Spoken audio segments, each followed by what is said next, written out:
Hallelujah. നമുക്ക് വീണ്ടും നമ്മുടെ ദൈവവചന പഠനത്തിൻ്റെ ഭാഗത്തിലേക്ക് നമുക്ക് കടന്നു വരാം. ബിയാറ്റിറ്റ്യൂഡ്സിൻ്റെ ആദ്യത്തെ 2 ഭാഗങ്ങളാണ് നമ്മൾ പഠിച്ചത്. ആത്മാവിൽ ദരിദ്രരായവർ ഭാഗ്യവാന്മാർ, ദൈവരാജ്യം അവർക്കുള്ളത്. ദുഃഖിക്കുന്നവർ ഭാഗ്യവാന്മാർ, അവർക്ക് ആശ്വാസം ലഭിക്കും. അടുത്തതായിട്ട് നമ്മൾ പറയാൻ ഉദ്ദേശിക്കുന്നത് ബ്ലസ്സഡ് ആർ ദ മീക്ക്, സൗമ്യതയുള്ളവർ ഭാഗ്യവാന്മാർ എന്നുള്ളതാണ്. സൗമ്യതയുള്ളവർ ഭാഗ്യവാന്മാർ. അവിടെ blessed are the meek for they shall inherit the earth, അവർ ഭൂമിയെ കൈവശമാക്കും. ഞാൻ പറഞ്ഞല്ലോ, യേശുവിൻ്റെ ഓരോ വാക്ക് വായിക്കുമ്പോഴും നേരെ വിപരീതമായിട്ടാണ് നമുക്ക് തോന്നുന്നത്. നോർമലി ലോകം പറയുന്നതിന് നേരെ വിപരീതമാണ്. നമ്മുടെ മനസ്സിൽ നമ്മൾ ഒരിക്കലും ചിന്തിക്കത്തില്ല സൗമ്യതയുള്ളവർ ഭൂമിയെ കൈവശമാക്കുമെന്ന്. നമ്മൾ ചിന്തിക്കുന്നത് അഗ്രസീവായിട്ടുള്ള ആളുകൾ, വളരെ ഫോഴ്സ് ഉപയോഗിക്കുന്നവരായ ആളുകൾ, അങ്ങനെയുള്ള ആളുകളാണ് ഭൂമിയെ കൈവശമാക്കുന്നത് എന്നാണ് നമ്മൾ ചിന്തിക്കുന്നത്. പക്ഷേ യേശു പറഞ്ഞു അവരല്ല ഭൂമിയെ കൈവശമാക്കുന്നത്. ആരാണ് കൈവശമാക്കുന്നത്? സൗമ്യതയുള്ളവരാണ്. ഭൂമിയെ കൈവശമാക്കിയവരൊക്കെ അത് കൈവശം ആക്കിയത് ഫോഴ്സ് ഉപയോഗിച്ചാണ്. ഒത്തിരി ആളുകൾ ഭൂമിയെ കൈവശമാക്കിയെന്ന് ചിന്തിച്ചിട്ടുണ്ട്. പക്ഷേ കൈവശമാക്കിയെന്ന് പറയാൻ പറ്റത്തില്ല. കുറച്ച് കഴിയുമ്പോഴത്തേക്ക് അത് അവരുടെ കയ്യിൽ നിന്ന് പോവുകയാണ്. പക്ഷേ യേശു പറഞ്ഞ ഈ ഒരു ദേ ഷാൽ ഇൻഹെറിറ്റ് ദി എർത്ത് എന്ന് പറയുമ്പോഴത്തേക്ക് അത് കുറച്ച് ദിവസങ്ങളിലേക്ക് അവരുടെ കയ്യിൽ വരുന്നതല്ല. ഫോഴ്സ് ഉപയോഗിച്ച് ചെയ്ത ആളുകളുടെ കാര്യം ഒന്ന് ആലോചിച്ച് നോക്കിയേ. Take the case of Alexander. നമ്മളറിയാവുന്നതിനകത്ത് ലോകം മുഴുവൻ കീഴടക്കാനായിട്ട് ഇറങ്ങി പുറപ്പെട്ട ഒരു വ്യക്തിയാണ് അലക്സാണ്ടർ. അലക്സാണ്ടർ ഒരിക്കൽ കടൽത്തീരത്ത് നിന്ന് ഇങ്ങനെ പറഞ്ഞെന്നാണ് പറയുന്നത്.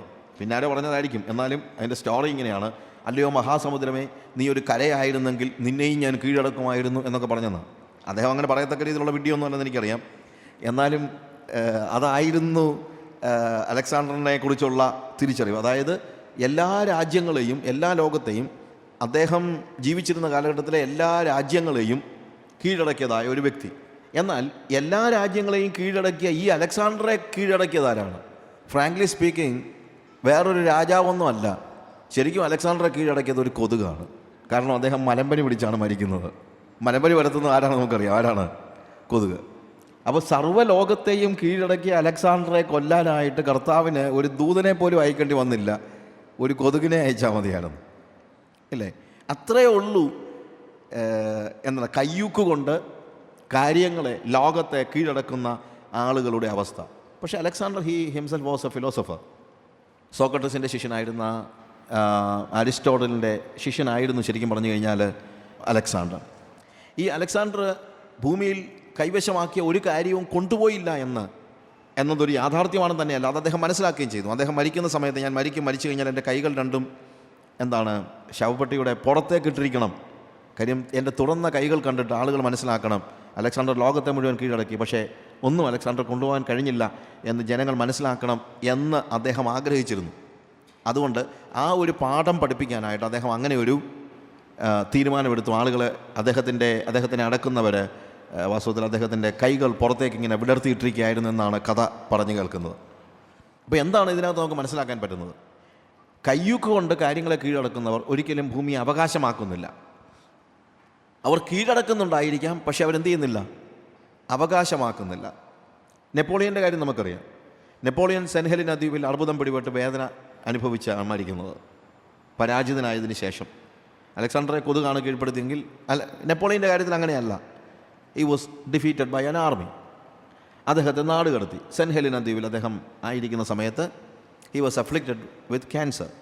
ആ ക്യാൻസർ പിടിച്ച് വേദന എടുത്ത് പൊളഞ്ഞപ്പോൾ നെപ്പോളിയൻ പറഞ്ഞ ഒരു വാക്ക്, ഒരു ഫ്രേസ് ഇങ്ങനെയാണ്: നെബൂഖദ്നേസറും അലക്സാണ്ടറും ജൂലിയസ് സീസറും ഞാനുമെല്ലാം വാൾ കൊണ്ട് ലോകം കീഴടക്കി, എന്നാൽ ഞങ്ങളുടെ ലോകം ഞങ്ങൾക്ക് അന്യമായി പോയി. നസറായനായ യേശു വാൾ ഉറയിലിടുവാൻ കൽപ്പിച്ചു. അവൻ രാജ്യങ്ങളെ കീഴടക്കിയത് വാൾ കൊണ്ടായിരുന്നില്ല, സ്നേഹം കൊണ്ടായിരുന്നു. അവൻ്റെ രാജ്യം അവസാനിച്ചില്ല. ഇന്നും എന്നും ജനകോടികൾക്ക് അവൻ രാജാവായിരിക്കുന്നു. ഹല്ലേലൂയ. ശരിക്കും വാൾ കൊണ്ട് കീഴടക്കിയവർക്കെല്ലാം, ഞാൻ പറഞ്ഞു, അതുകൊണ്ടാണ് അവർ ഇൻഹെറിറ്റ് ചെയ്യുന്നില്ല. പ്രത്യേകത എന്ത് മാത്രമേ സംഭവിക്കുന്നുള്ളൂ? അവരിത് കൈവശമാക്കുക മാത്രമാണ് ചെയ്യുന്നത്. അവർ കീഴടക്കുകയാണ്, കൈവശമാക്കുകയല്ല, അവർ കീഴടക്കുകയാണ്. പക്ഷെ കീഴടക്കുമ്പോഴും അവരുടെ കീഴിലിരിക്കാൻ ആരും ആഗ്രഹിക്കുന്നില്ല. എന്നാൽ യേശുവിൻ്റെ കാര്യത്തിൽ അതല്ല. അവൻ വാൾ ഉറയിലിടാൻ കൽപ്പിച്ചു. അവൻ ആളുകളെ കീഴടക്കിയെങ്കിൽ അത് വാൾ കൊണ്ടല്ല, പിന്നെന്തുകൊണ്ടാണ്? സ്നേഹം കൊണ്ടാണ്.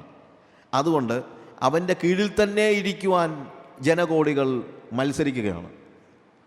യേശു എന്നെ പിടിച്ചു നിർത്തിയിരിക്കുകയല്ല, ഞാൻ പിടിച്ചു കിടക്കുകയാണ്. ഇല്ലേ? ഓഫ് കോഴ്സ് എന്നെ അവൻ നിർത്തുന്നുള്ളത് ശരിയാണ്. ബട്ട് അവൻ്റെ രാജ്യത്വം എന്ന് പറയുന്നത് ഞാൻ ചൂസ് ചെയ്തതാണ്. അതാണ് യേശുവിൻ്റെ രാജ്യവും മറ്റുള്ള രാജ്യങ്ങളും തമ്മിലുള്ള വ്യത്യാസം.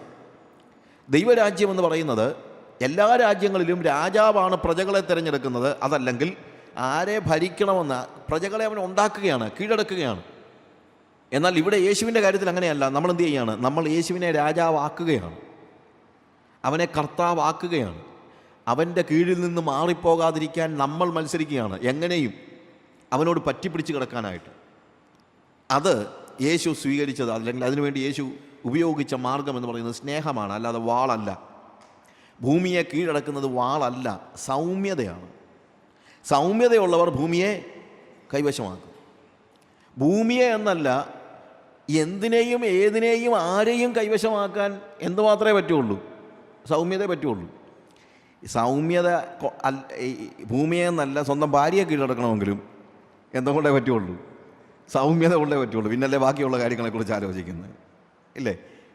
ഈ സൗമ്യത കൊണ്ട് കീഴടക്കുന്നത് പോലെ മറ്റൊന്നുകൊണ്ട് നമുക്ക് എന്ത് ചെയ്യാൻ പറ്റത്തില്ല? ജനങ്ങളെ കീഴടക്കാൻ പറ്റത്തില്ല. നമ്മുടെ കുഞ്ഞുങ്ങളെയോ? കുഞ്ഞുങ്ങളെ നിങ്ങൾ ചിന്തിക്കുന്നുണ്ടോ? അടിച്ചൊതുക്കി മടക്കി ഒതുക്കാമെന്നല്ലോ നിങ്ങൾ ചിന്തിക്കുന്നുണ്ടോ? ഒരിക്കലുമില്ല. നിങ്ങളുടെ കുഞ്ഞുങ്ങളെ കീഴടക്കാനുള്ള മാർഗം എന്താണ്? സൗമ്യത. നിങ്ങളുടെ ഭാര്യയെ കീഴടക്കാൻ, ഭർത്താവിനെ കീഴടക്കാൻ, നിങ്ങൾ മറ്റുള്ളവരുടെ ഹൃദയം കവരുവാൻ നിങ്ങൾക്ക് ആവശ്യമായിരിക്കുന്ന ഏറ്റവും വലിയ ഗുണവിശേഷം എന്ന് പറയുന്നത് മറ്റൊന്നുമല്ല. എന്താണ്? മീക്ക്നെസ്. എന്നാൽ സൗമ്യത എന്ന് പറയുന്നത് സ്പൈൻലെസ്നെസ് ഒന്നുമല്ല, നട്ടല്ലില്ലായ്മയല്ല. ശരിക്കും പറഞ്ഞു കഴിഞ്ഞാൽ എന്ത് സൗമ്യത എന്ന് പറയുന്നത്? ചില ആളുകളുടെ ഒരു ചിന്തയുണ്ട്, സൗമ്യത എന്ന് പറഞ്ഞു കഴിഞ്ഞാൽ എന്താ? മൗനമായിരിക്കുന്നതാണെന്ന്. മൗനമായിരിക്കുന്നതല്ല. സൗമ്യത എന്ന് പറഞ്ഞു കഴിഞ്ഞാൽ സാവധാനമായിട്ട് പെതിയെ പെതിയെ നടക്കുക എന്ന് പറയുന്നതല്ല. സൗമ്യത എന്ന് പറഞ്ഞു കഴിഞ്ഞാൽ സംസാരിക്കുമ്പോൾ ബ്രദറേ എന്ന് പറയുന്നതൊന്നുമല്ല. അങ്ങനെയൊക്കെ ആയിരുന്നെങ്കിൽ വളരെ ഈസി ആയിരുന്നു സൗമ്യത ഉണ്ടാക്കാൻ, ഇല്ലേ? നമുക്ക് അങ്ങനെയൊക്കെ ഒരു തെറ്റിദ്ധാരണയുണ്ട്. പല സമയത്ത് ഇതൊക്കെയാണ് വലിയ സൗമ്യത. അതുകൊണ്ടുണ്ടാകുന്ന പ്രശ്നം എന്നറിയാമോ? നമ്മൾ ഫ്രീ അല്ല. ഞാൻ പറഞ്ഞല്ലോ, യേശു കർത്താവ് നമുക്ക് തരുന്ന ഏറ്റവും വലിയ സ്വാതന്ത്ര്യം അത് നമ്മൾ അനുഭവിക്കുന്നില്ല. കാര്യം എൻ്റെ ഹൃദയം തുറക്കാൻ പലപ്പോഴും എനിക്ക് കഴിയുന്നില്ല. ഞാൻ എന്ത് ചെയ്യുകയാണ്? ഞാൻ സൗമ്യത പലപ്പോഴും അഭിനയിക്കുകയാണ്.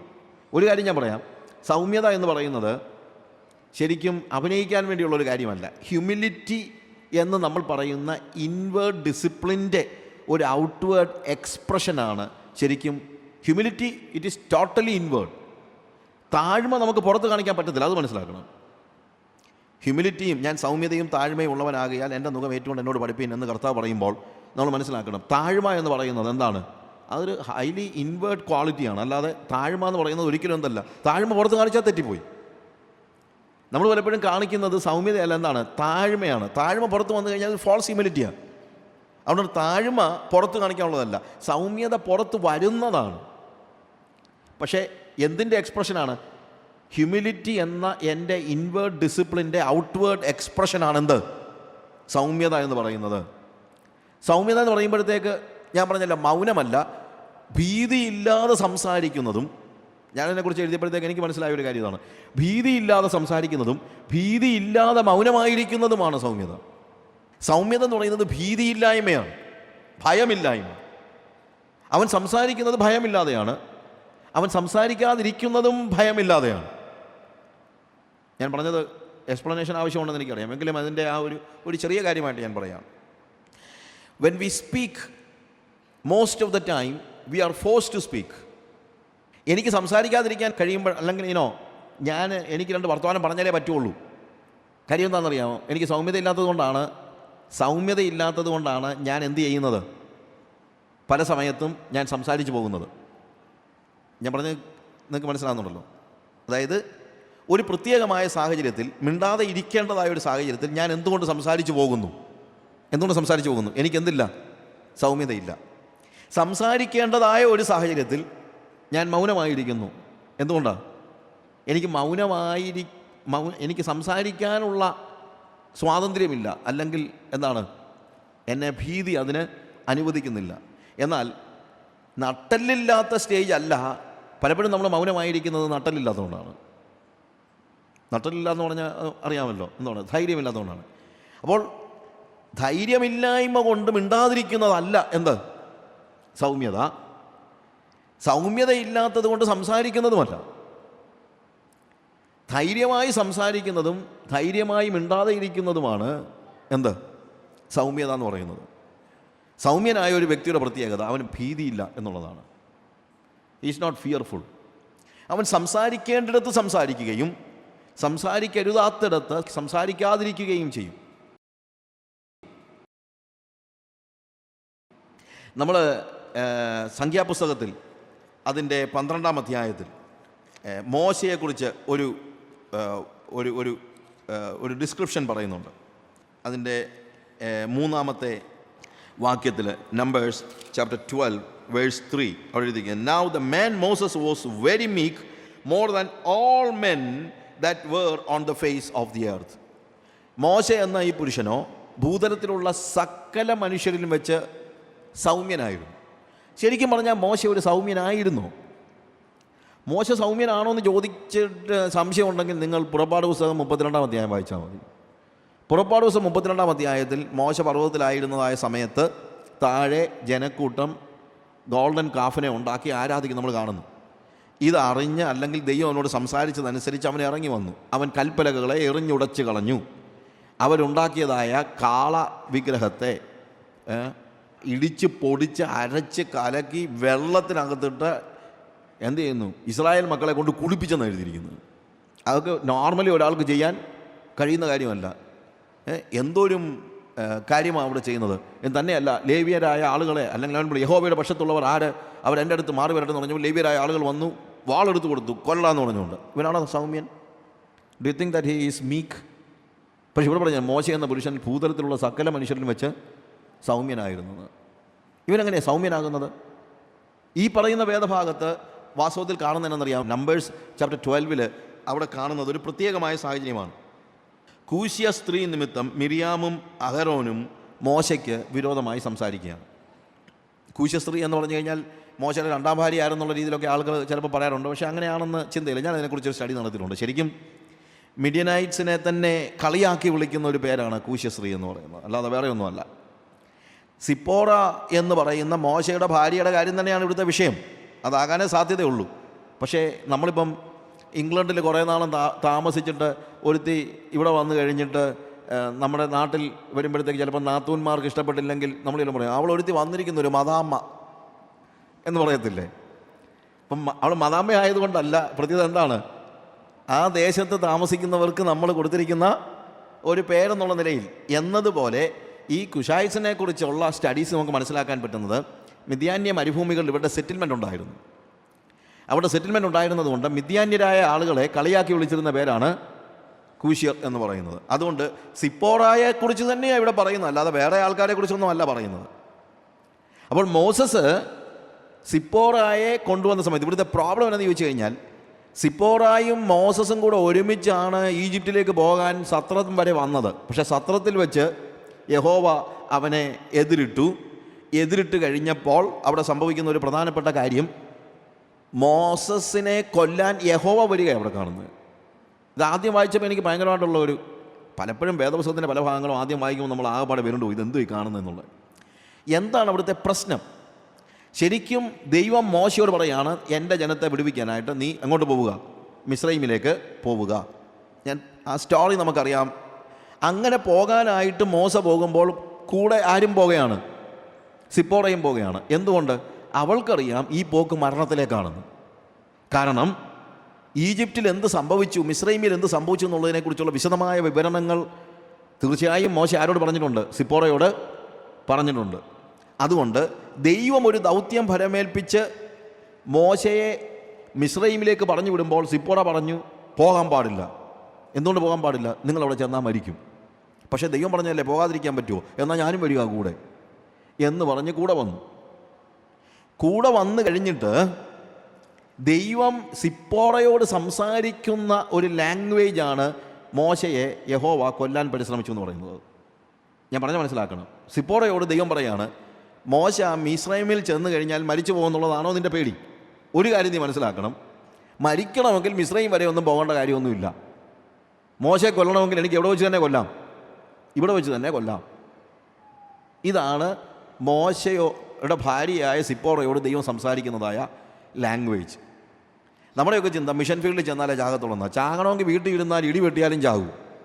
ബ്രദറെ, അവിടെ പോകുന്നത് സൂക്ഷിച്ച് വേണം, അവിടെ നരഭോജികളാ എന്നൊക്കെ പറയും. അവിടെ നരഭോജിയൊന്നുമില്ല.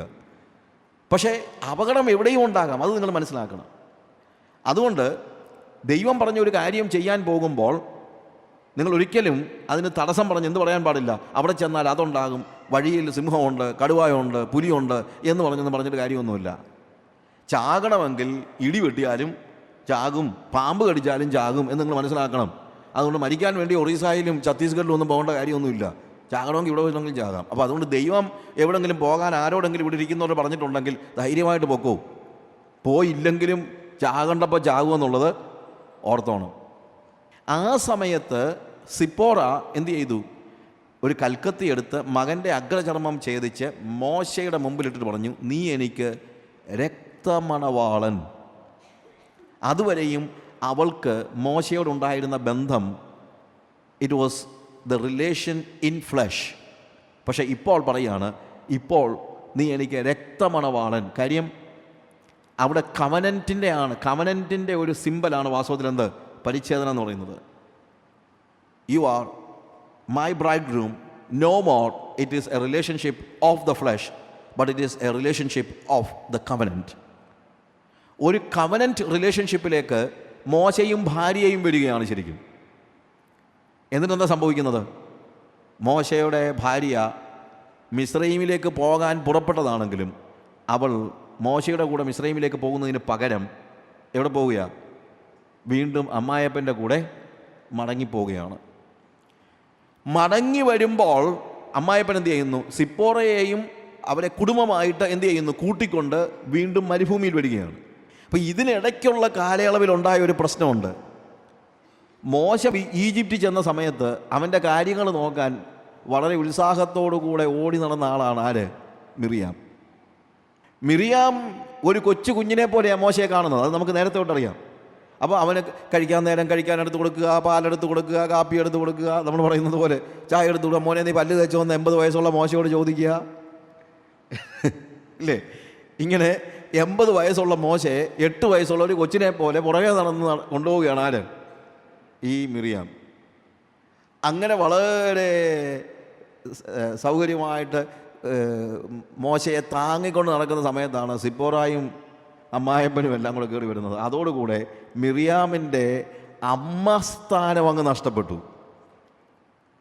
അതാണ് കൂശിയ സ്ത്രീ നിമിത്തം എന്താണ് മിറിയാമും അഹരോനും കണ്ടില്ലയോ, മിസ്രയീമിൽ വന്ന് കഷ്ടത അനുഭവിച്ചപ്പോഴൊക്കെ ഞങ്ങളെ ഉള്ളായിരുന്നു മോശയ്ക്ക് വല്ലതൊക്കെ ചെയ്തു കൊടുക്കാൻ. ഇപ്പം വന്നിരിക്കുക അവള്. ഏത് വീണ്ടെടുപ്പും എല്ലാം കഴിഞ്ഞ് മരുഭൂമി വന്ന് എല്ലാ സൗകര്യങ്ങളായപ്പോൾ അവൾ വന്നിരിക്കുക, ഭാര്യ വന്നിരിക്കുക. നാച്ചുറലി ഏത് നാത്തൂനും തമ്മിലുള്ള പ്രശ്നമാണ് ഇതൊക്കെ. അതിനകത്തുനിന്ന് നാത്തൂന്മാർ മാത്രമൊന്നുമല്ല, ഇതൊരു നാത്തൂൻ പോരായിട്ട് കണക്ക് കൂട്ടിയാൽ മതി. സിപ്പോറ നിമിത്തം എന്ത് സംഭവിക്കുന്നു? അഹരോനും മിറിയാമും മോശയോട് എതിർത്ത് സംസാരിക്കുന്നതായ കാര്യം ചോദിക്കുന്ന ഇതാണ്, has the Lord indeed spoken only through Moses, has he not spoken through us also? ഇതെന്താ, മോശയോട് മാത്രമേ ദൈവം സംസാരിച്ചിട്ടുള്ളൂ? അല്ല, ഞങ്ങളോട് ആരും സംസാരിച്ചിട്ടില്ലേ? അതിന് ഞങ്ങളെന്താ കൊള്ളാത്തവർ വേണം? അതിനൊരു കാരണമുണ്ട് ശരിക്കും പറഞ്ഞാൽ. അതായത് ഇവൻ്റെ അമ്മായപ്പൻ വന്നു കഴിഞ്ഞിട്ട് മോശ ഒത്തിരി കഷ്ടപ്പെടുന്നുവെന്ന് കണ്ട് എന്ത് ചെയ്യുന്നു? ഇവൻ ഡിവൈഡ് ചെയ്ത് ഈ ഇസ്രായേൽ സഭ ഭരിക്കാനായിട്ട് ഡിവൈഡ് ചെയ്ത് പലരെ ഏൽപ്പിക്കുകയാണ്. പലരെ ഏൽപ്പിക്കുമ്പോൾ ആലോചന ചോദിക്കുന്നത് മിറിയാമിനോടും അഹരോനോടുമല്ല, എന്താ യിത്രോവിനോടാണ്, അല്ലെങ്കിൽ അമ്മായപ്പനോടാണ് ആലോചന ചോദിക്കുന്നത്. അതവർക്ക് സഹിക്കാൻ പറ്റിയില്ല. മോശയ്ക്ക് കഷ്ടപ്പാടാണെങ്കിൽ അവർ ചോദിക്കുന്നത്, മോശയ്ക്ക് കഷ്ടപ്പാടാണെങ്കിൽ ഞങ്ങളെ ഏൽപ്പിച്ചാൽ പോരായോ ബാക്കി കാര്യം? അതെന്തിനാ വേറെ 70 പേരെ തിരക്കാൻ പോകുന്നത്? U understand the difference? മോശയ്ക്ക് കഷ്ടപ്പാടാണെങ്കിൽ എന്ത് ചെയ്യണം? ഞങ്ങളെ ഏൽപ്പിക്കണം. കാര്യം മോശയോട് ദൈവം സംസാരിച്ച പോലെയൊക്കെ ഞങ്ങളോടും സംസാരിച്ചിട്ടുണ്ട്. ഞങ്ങൾക്കല്ലേ കൃപാവരങ്ങളുള്ളത്. അങ്ങനെ കൃപാവരങ്ങളുള്ള ഞങ്ങളെ വിട്ടേച്ച് ഇതുവരെ ആത്മാവ് പോലും കിട്ടിയിട്ടില്ലാത്തവരെ എന്ത് ചെയ്യുക? പിള്ളേരെ പിടിച്ചിപ്പം സെക്രട്ടറിയും പ്രസിഡൻറ്റും അല്ലെങ്കിൽ പിള്ളേരെ പിടിച്ച് കെയർ സെൽ യൂണിറ്റും ഒക്കെ ഏൽപ്പിച്ചിരിക്കുക. ഇതെന്തോ കഷ്ടമാണ്. ഇവിടെ ആത്മാവുള്ള ഞാനും മിറിയാമും ഇങ്ങനെ നിൽക്കുമ്പം ഞങ്ങളെ ഇല്ലാതെ വല്യപ്പനെയും കളഞ്ഞേച്ച് പിള്ളേരെ ഈ കാര്യങ്ങളൊക്കെ ഏൽപ്പിച്ചിരിക്കുക. സഹിക്കാൻ പറ്റുന്നില്ല. ഇതൊക്കെ എല്ലായിടത്തും ഉള്ള പ്രശ്നങ്ങളാണ്. അപ്പോൾ ഇവിടുത്തെ പ്രോബ്ലം എന്താണെന്നറിയാമോ? ഈ ഒരു സാഹചര്യത്തിൽ മോശയ്ക്ക് വിരോധമായി മിറിയാമും അഹറോനും സംസാരിക്കുമ്പോൾ മോശ എന്ത് ചെയ്തു? അവിടെ എഴുതിയിരിക്കുന്നത് and the Lord heard it. Now Moses was very meek, more than all men that were on the face of the earth. And suddenly the Lord said to Moses and to Aaron and to Miriam. മോശയ്ക്കെതിരെ സ്വന്തം സഹോദരനായ അഹരോനും സഹോദരിയായ മിറിയാമും ഒരാരോപണം നടത്തിയപ്പോൾ മോശ എന്ത് ചെയ്തില്ല? തിരിച്ചൊരക്ഷരം പോലും മിണ്ടിയില്ല.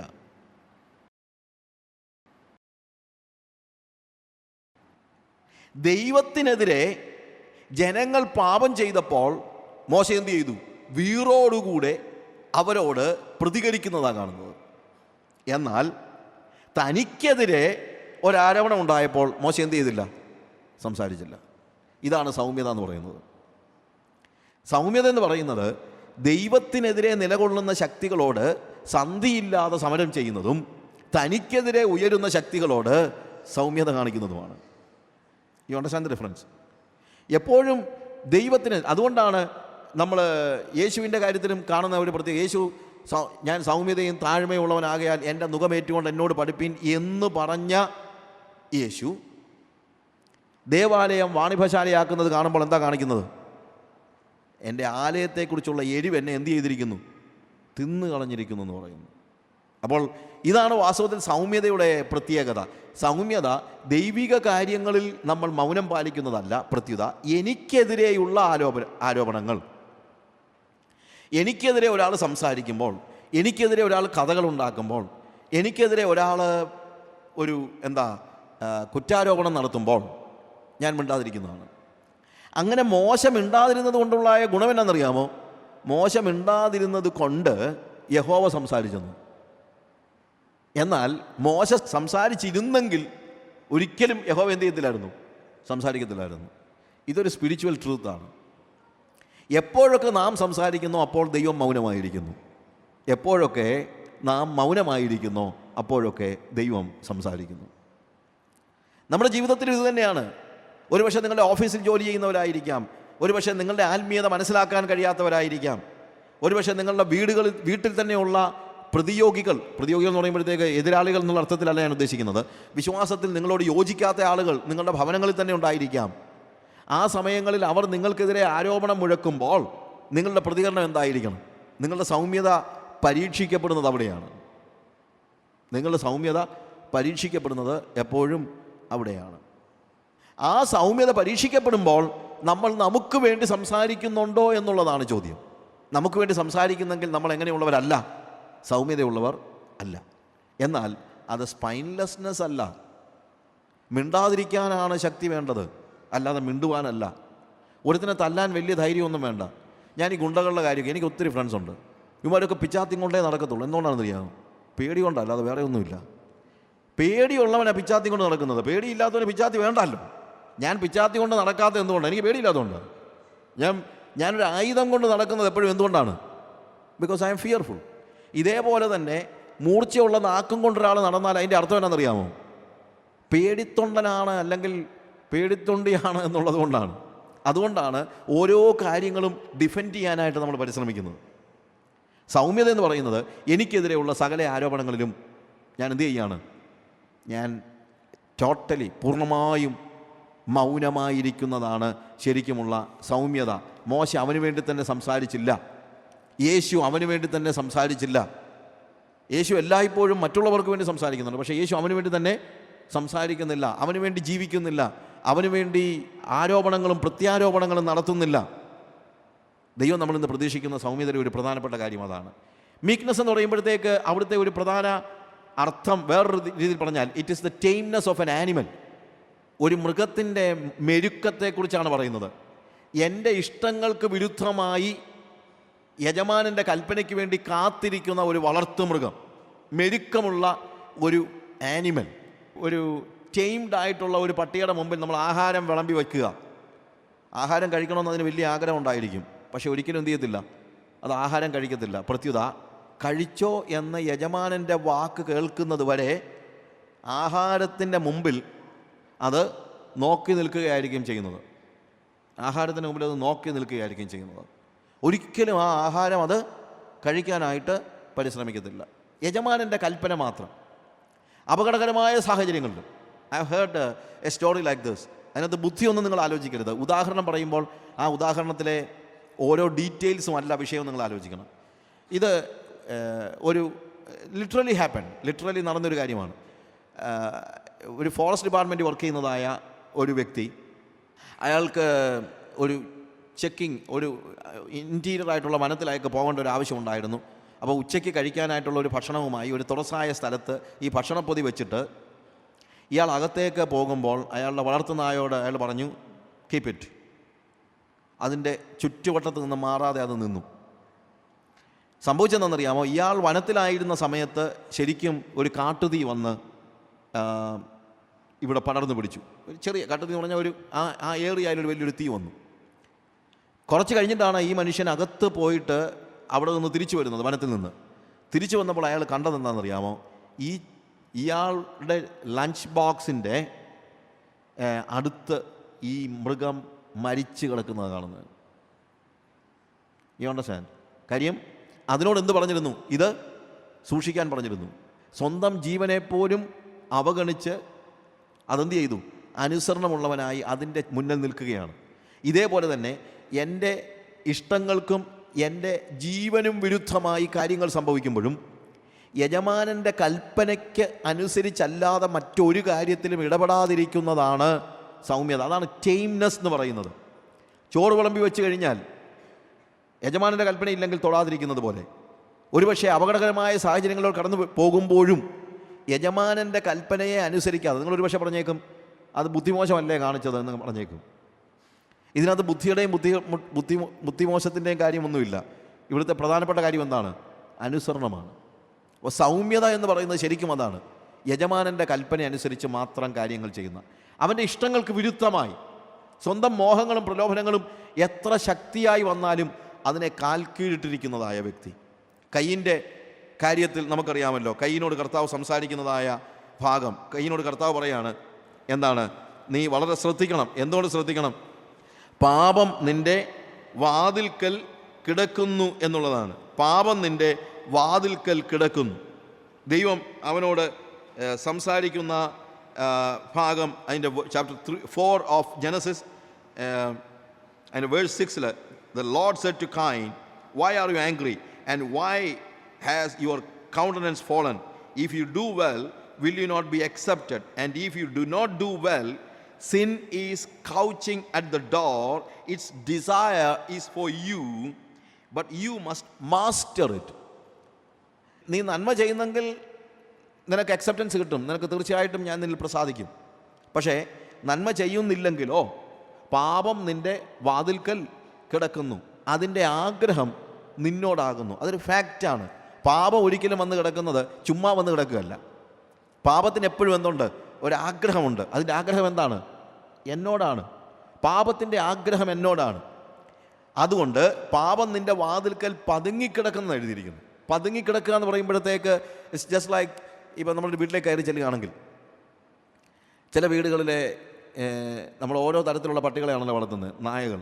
ചില പട്ടികളുടെ ഒരു പ്രത്യേകതയുണ്ട്, അയലോക്കത്തോടൊരു മനുഷ്യൻ പോകാൻ സമ്മതിക്കത്തില്ല. നമ്മൾ അയലോക്കത്തോട് നടക്കുകയാണെങ്കിൽ അന്നേരത്തേക്ക് ഭയങ്കര കൊരയും ബഹളമൊക്കെ ആയിരിക്കും, ഇല്ലേ? നമ്മളവിടെ വീടിൻ്റെ അടുത്തോട്ട് പോലും ചെല്ലുന്നില്ല, പക്ഷേ അയലോക്കത്തോട് നടക്കുമ്പോഴേ റോഡിൽ കൂടെ നടന്നാലും പട്ടി കുരയ്ക്കും. എന്നാൽ ചില പട്ടി അങ്ങനല്ല, വഴിയെ കൂടെ ആര് നടന്നാലും അതിന് പ്രശ്നമൊന്നുമില്ല, പക്ഷേ ഗേറ്റേ തൊട്ടാൽ വിവരം അറിയും.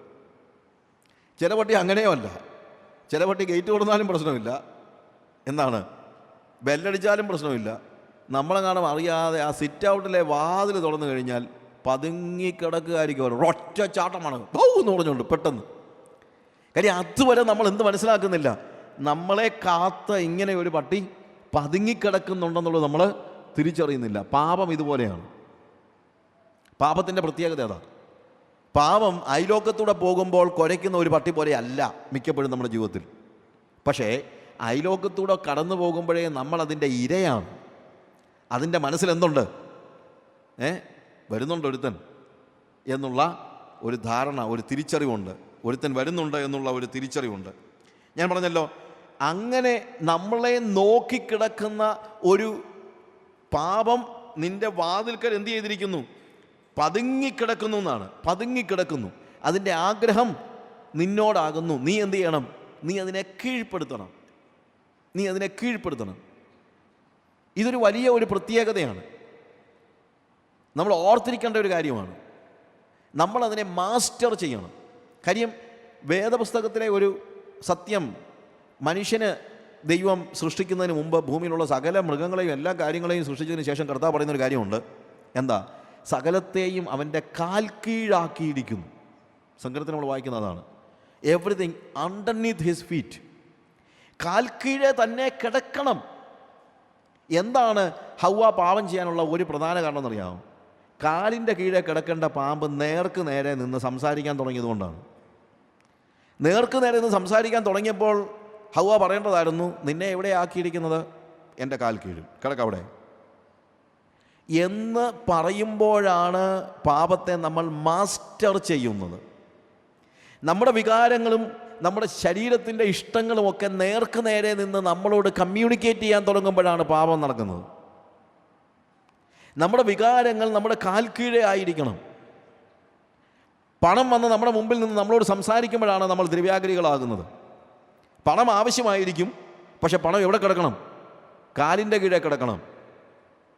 പണം കാലിൻ്റെ കീഴേ കിടക്കേണ്ട വസ്തുവായിരിക്കെ പണം നേർക്ക് നേരെ നിന്ന് വന്ന് സംസാരിക്കുമ്പോൾ എന്താ സംഭവിക്കുന്നത്? പണം നമ്മളെ കീഴടക്കുകയാണ്.